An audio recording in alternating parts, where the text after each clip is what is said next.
Before we started seriously homesteading, I had a pretty idealized picture of what it would be like to have animals, a garden, and live off the land. Then we decided to dive in and just start. I absolutely loved it. And as time went on, we became more committed, growing more food, acquiring more animals, and stewarding the land.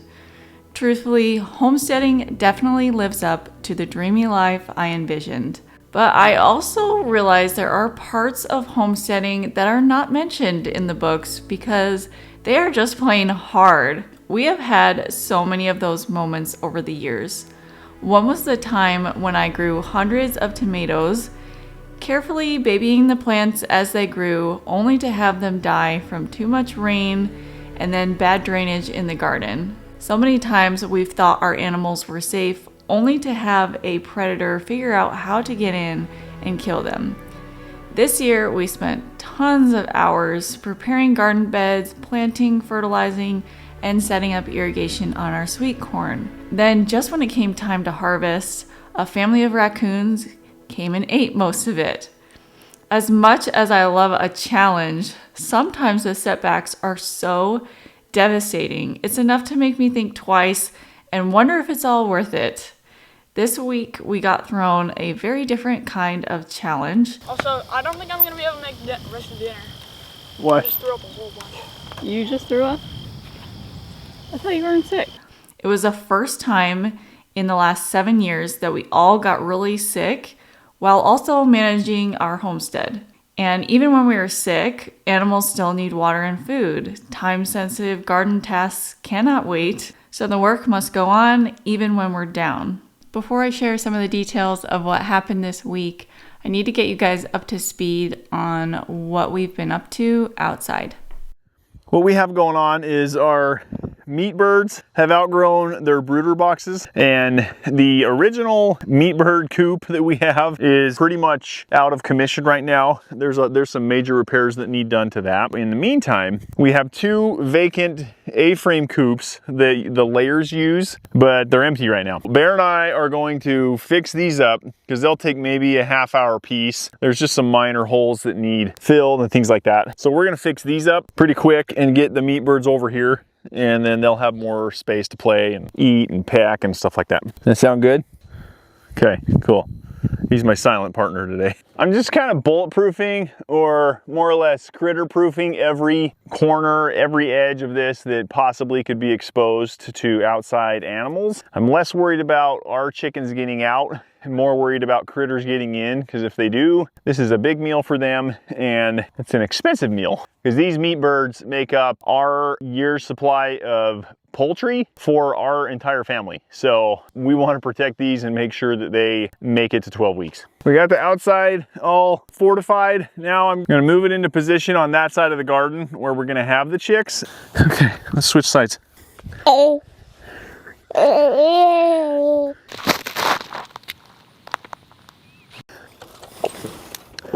This is a perfect example why I need to take the wheels off. I mean, when we're over here in low grass, there's like 3 inches of room here that an animal can sneak in here. So I'm gonna take these off, just an easy bolt, and then should be on the ground. We still might even have to pack some of this ground, you know, if there's high spots and low spots. That's just what we have to do. I got one of the 2 coops done. I'll get the second one done tomorrow, and then we'll get the birds moved over there. Today is the day we're getting ready to move the chicks out to the pasture. We don't have any dogs, but we have a few of these dog crates so that we can move animals around when the time comes. And the time has come to pull them out and put them in here. I think we're just gonna wheel them on out to the garden in that dog crate on top of our little bike trailer there. 9, 11. So we started out with 2 of the chicken brooder boxes, and about 2 weeks ago Cam built another one because these chicks, they really needed more space. And we also ended up having them in these boxes just a week longer than we intended so that we could fix up the chicken tractors. Watch your head.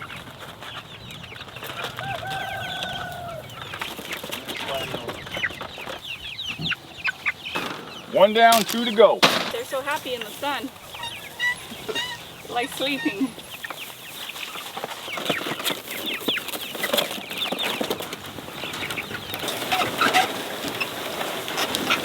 Noelle found some Maypops on that chicken tractor and they are ripe and ready, so we are sharing it, and she's going to go look for some more over there to see if there's any more that are ready. Some of the ones that were on that coop had broken off, so they weren't that good, but there may be more on the ground over there.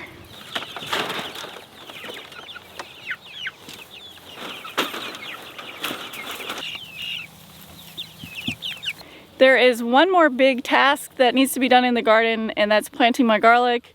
I am gonna plant them right where my tomatoes and peppers were this year. So I need to finish clearing all of that stuff out. Cruz got it started a couple weeks ago, and now I just need to finish up and get all that soil prepped because we need to get them planted this week. We have one last coop we need to move over next to all the other chicks. It had our turkeys in it, but we moved our turkeys into here. So now we're gonna move this coop and use it for the chicks.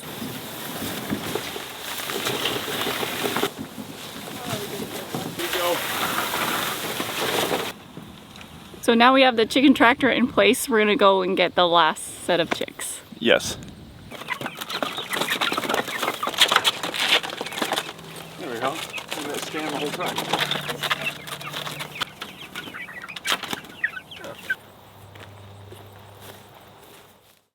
Okay, Kim and I are heading outside. We're gonna go on a little hike.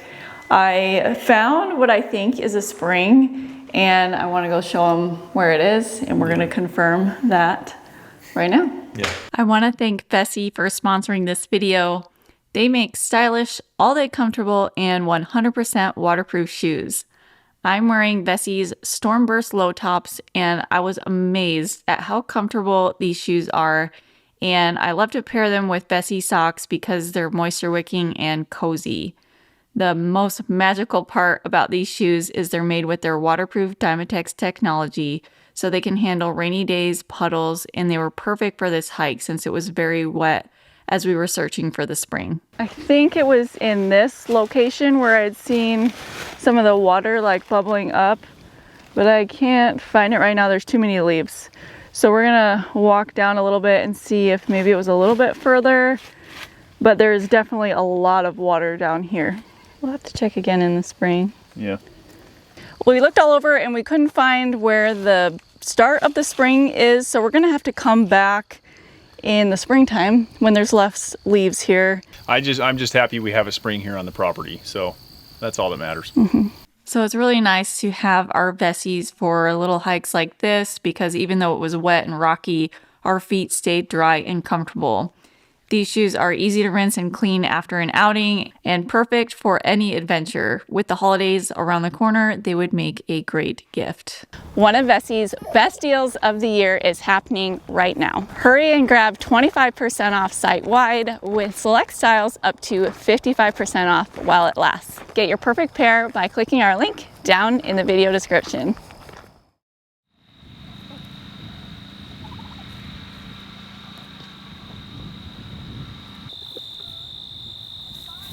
We have had a pretty rough start to this week. Both Riggs and I came down with some kind of stomach bug. Usually I'm only sick for like a day or so, and this time I was sick for a full 2 days. And today I am feeling much better, but some of our other kids are sick now, so we are taking our nap time today to get some stuff done outside. We're doing a very low-key activity. We're planting garlic.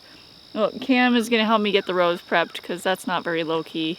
We're going to use the BCS for that, but the rest of it, like the actual planting part, is going to be fairly low physical intensity, which is what I'm going for. It feels really good to be outside, so hopefully we can just keep coming outside.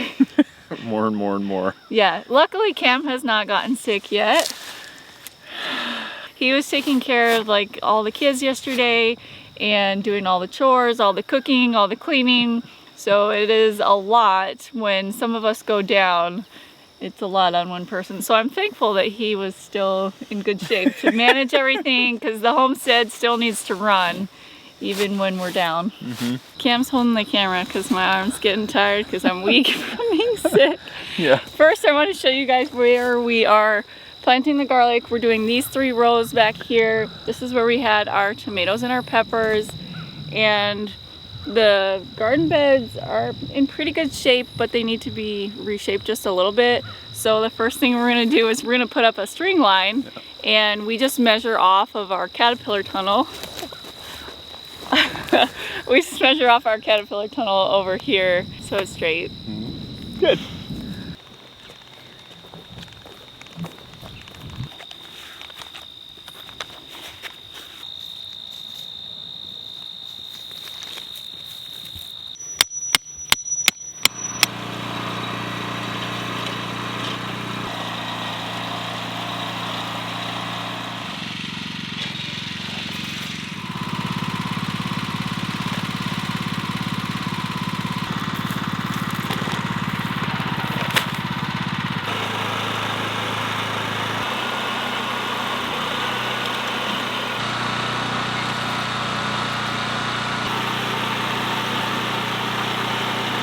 So it's really nice to have some good tools. I am so grateful that we have the BCS because it knocks off so much time, and we were able to finish, Cam was able to finish that really quickly. Yeah, with the BCS we were able to get these 3 rows done in about an hour, which by hand would take a lot longer than that. We still have a couple of things that we need to do before we plant the garlic. One is we need to do a fertilizer soak. I did this last year.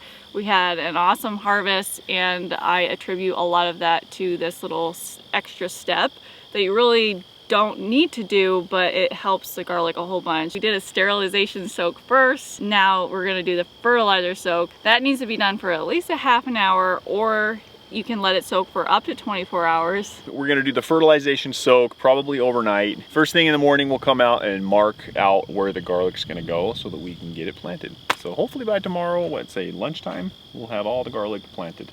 Yeah, and how many cloves did you count? We, with hard neck and soft, probably 550. I told Cam 500 is our baseline, like that's the lowest number. Of course we can do a little bit more, but that's what we need for our year supply of garlic. Yeah. Is 500, plus it allows us to have some for seed, which is what we did this year. We just used some of the leftovers from last year for the seed.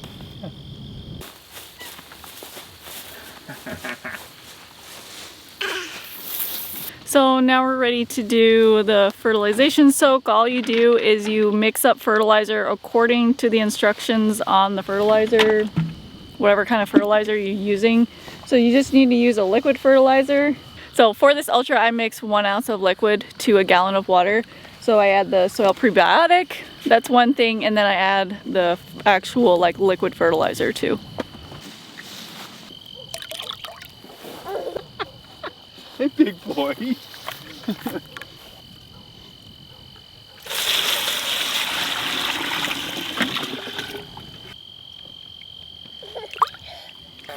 Stuff's really thick, so it just doesn't come out all the way. I can mix it with your hand.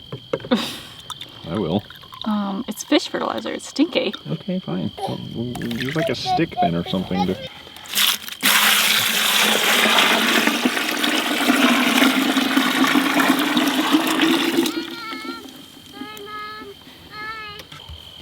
Well, hey there, buddy.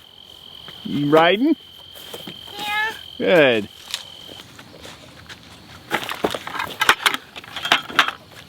Put it right there. Just put it right there. That's good. Thank you, strong boy. Bud.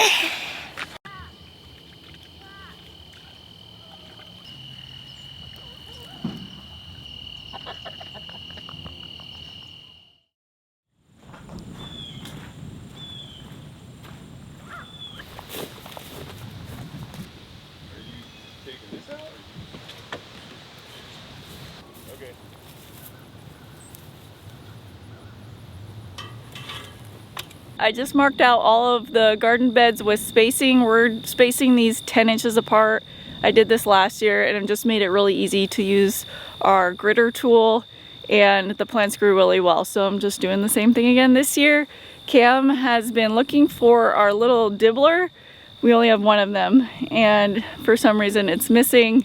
So I need to go help him look for it. Hopefully we can find it. If not, we're gonna have to figure something else out so that we can get these garlic planted.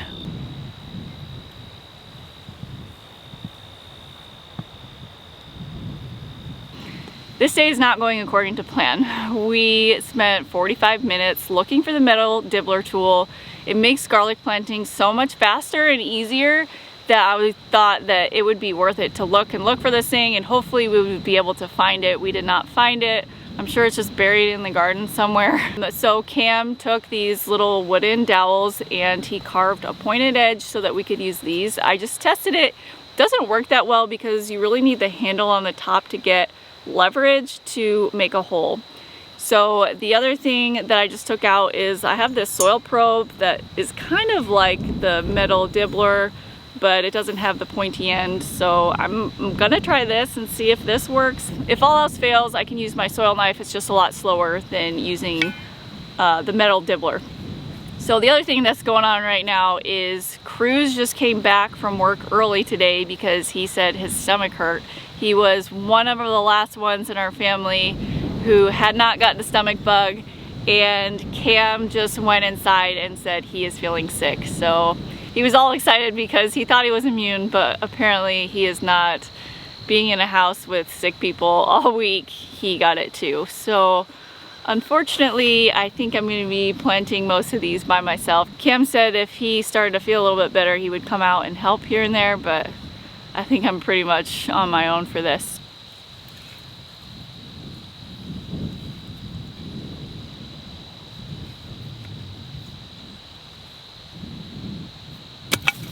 It was worth a shot to try the soil probe and the dowel, but neither of those really were working very well. So I'm just back to my good old soil knife, and even though it's going to take me a little bit longer than expected, it's the best thing I have. So I'm going to get going on this because I got a long way to go. I don't have a set depth that I plant the garlic at. I usually just put the clove in the soil, and then I make sure that it's within like a 1/2 inch or 1/4 inch of the surface of the soil. And that works perfect for us here in the south. We don't get as cold, so we don't need to plant the garlic as deep. We do bury our garlic a little bit deeper by adding hay over the top of the garlic. This helps suppress weeds, and it also helps the garlic from frost heaving, because even though we are in the south, we do get a lot of frost here, and it is possible for that to happen. So that works out really well for us. I know a lot of people say to avoid hay in the garden, but it is what we have available really readily to us. I also love that we have a really good idea of where the hay is coming from and how it was grown, because it either comes from our property or our neighbor's property, and neither of us use herbicides, so I know it's safe to add to the garden.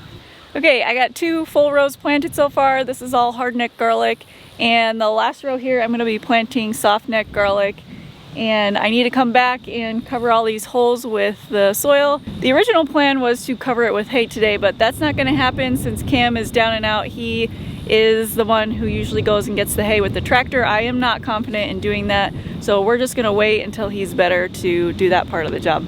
The whole time I've been picking, I've been staring at these persimmon trees. They have a bunch of fruit on them that is ready to pick.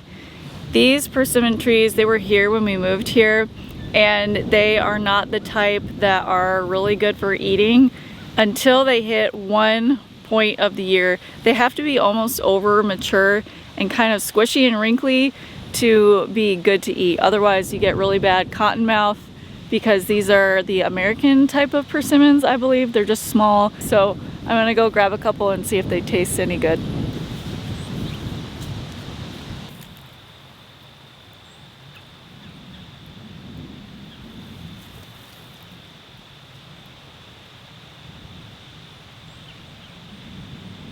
That was a good little midday snack. They taste pretty good. I actually prefer the Asian persimmons much more than this kind. And I planted a tree a couple years back, but unfortunately it died. So I need to plant some more persimmon trees, but the kind I like. I have never preserved any of these persimmons just because it seems like too much work, because there's so many seeds and so little fruit there. And they're just not my favorite fruit, so it doesn't quite seem worth all the work. But in the case of some kind of an emergency where we needed to forage, we do have plenty of fruit available in the fall. I finished planting the last row of garlic. It actually didn't take me as long as I thought to plant all of this, But I did realize I have about 100 cloves of garlic left between the 2 buckets, which means I was only able to fit about 150 cloves of garlic per row. And that sounds about right based on my spacing. What that also means is I need to figure out another spot for the rest of this garlic, and I am so not ready to plant the rest of it right now, but this stuff has already been soaking and it's ready to go. So I'm gonna think about that while I go inside and check on everybody, then I'll come out later and plant these garlics somewhere. It's probably gonna be somewhere random, but we'll figure it out and it'll be all good.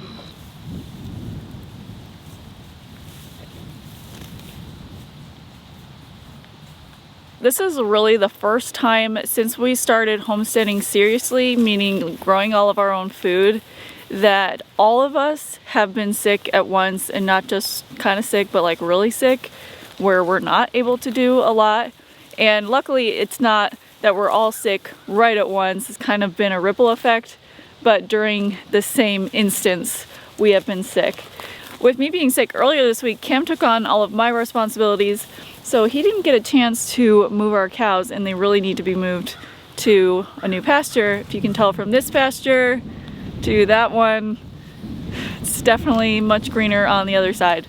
So I would love to be able to move the cows, but I've never done that all by myself, and I don't feel super confident I'm gonna do it correctly, and I don't want the cows to get out and run everywhere. So once Cam is up and well again, I'm gonna have him teach me how he does it, just so that if this ever happens again, I'm able to do it by myself. Cruz, our oldest, he knows how to do it, but he is also sick today. So I have about 20 minutes of daylight left today, and while I was inside, I was able to think through where I wanted to put the rest of the garlic. And what I'm gonna do is take one of the rows where I had planted the cover crop and just plant the garlic right into that. I'm specifically putting it into the cover crop that is going to winter kill anyway, and where I plant the garlic, I'll just cover that with a bunch of hay like I do the other rows. And if that cool season cover crop comes through, that's no problem. It'll die with the cold weather and the garlic will still live. If it's still alive, then I don't know what I'm gonna do actually. I may have to pull some of that out as the garlic grows the next season.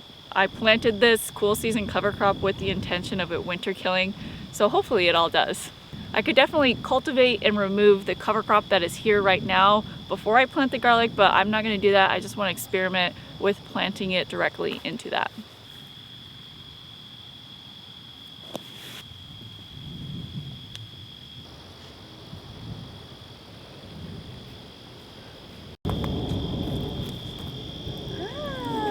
Hi! Do you wanna help me plant the garlic? Wow! I'm excited! Did you have a good nap? Side up, so it goes the wrong way. Yep. I remember there was something about it. Can I sit you down? You just want mama. Okay, I'm feeling a lot better today. Not quite 100%, but pretty close, so it's really nice to be outside.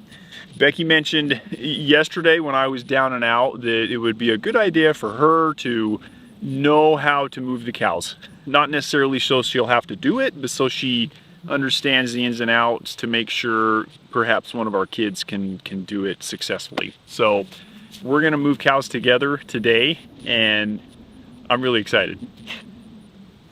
I am too. Now that it's there, now you can wind it up. You just stop and unhook it there. Yeah, just do a figure eight there, and I use that to like really tighten it up. As with most challenges we face on the homestead, when we are going through them, it is definitely hard.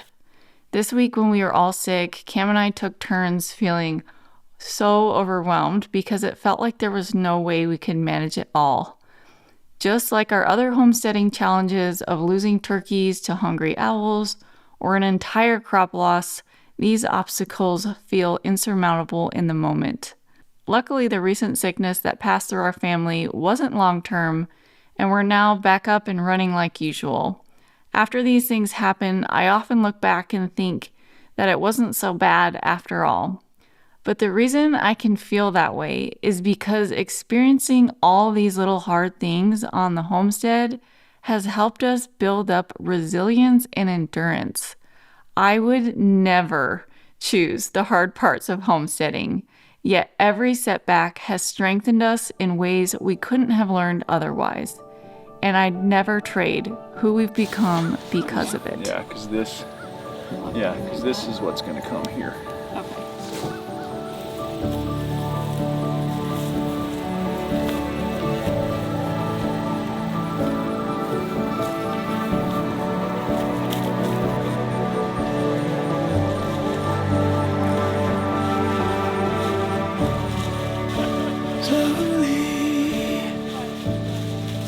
Fading slowly into evergreen.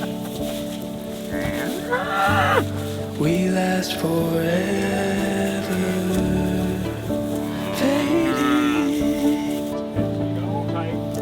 Fading into memory.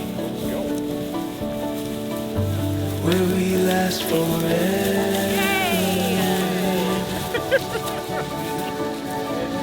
Watch your back.